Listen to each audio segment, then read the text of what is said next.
You ever look at your bank statement and just wonder where all the money really goes? I'm not talking about the big stuff, but all those little purchases that just kind of sneak up on you.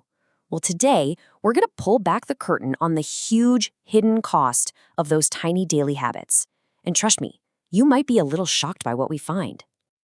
No, really, think about it for a second. Past the mortgage, past the car payment, where does the rest of it actually go? If you're anything like me, you probably don't have a super clear answer. It just sort of vanishes. And that's because it's a coffee here, a quick lunch there, maybe some little thing you saw online. Each one on its own feels totally insignificant, right? Our brains are basically wired to ignore these small amounts. They don't set off the same alarm bells as a big purchase. But these little decisions, they are quietly, powerfully shaping our financial reality. Okay, now this is where things get really interesting. Forget the guesswork. Let's actually do the math on these so-called harmless habits. I've got a feeling the real numbers are going to be pretty eye-opening.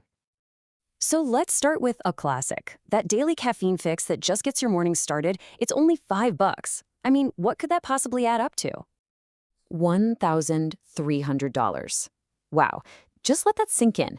Assuming you grab one 5 days a week, that one tiny little habit is costing you over $1,000 every single year.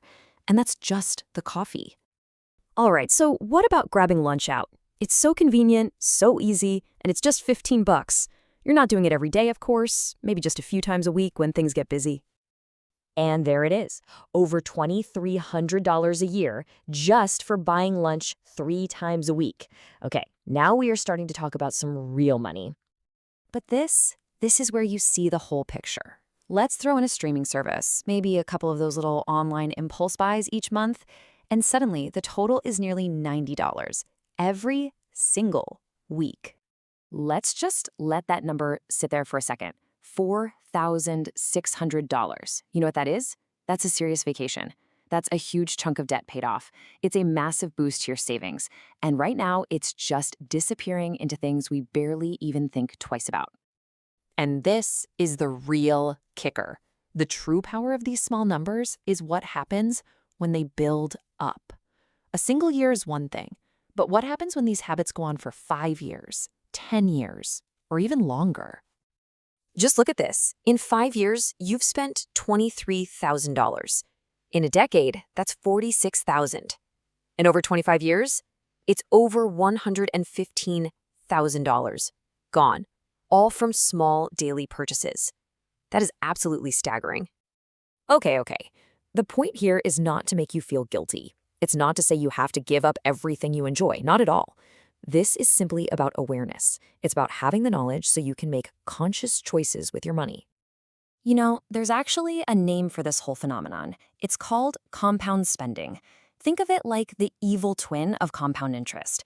Instead of your money growing over time, this is how small, reoccurring expenses quietly drain your wealth, thanks to their powerful cumulative effect. And being aware of this gives you all the power back. You start to see the patterns, where your money is actually disappearing. You finally understand the true cost of your lifestyle. And then you can spot these tiny adjustments, like, hey, what if I make coffee at home just twice a week? That can literally save you thousands and lead to way smarter decisions. So, how do you actually do this? How do you go from being surprised by these numbers to being the one in control of them? Well, it turns out there's a really simple, clear path forward. It really just boils down to 3 steps. First, you have to actually see your spending laid out visually, so it's not just a bunch of abstract numbers. Second, you use that visual to find those hidden costs we've been talking about. And third, once you're armed with that knowledge, you can start making better, more intentional choices. It's that simple. There's this quote from the source material that just nails it perfectly. This isn't just about budgeting, you see. It's about a complete shift in your perspective. Once your eyes are opened to the reality of compound spending, it changes everything. So I'll just leave you with this question. That $4,600 a year, or whatever your personal number is, it isn't just disappearing into thin air. It actually represents an opportunity. What bigger goal could that money be buying you? Once you have the knowledge, the choice is completely yours.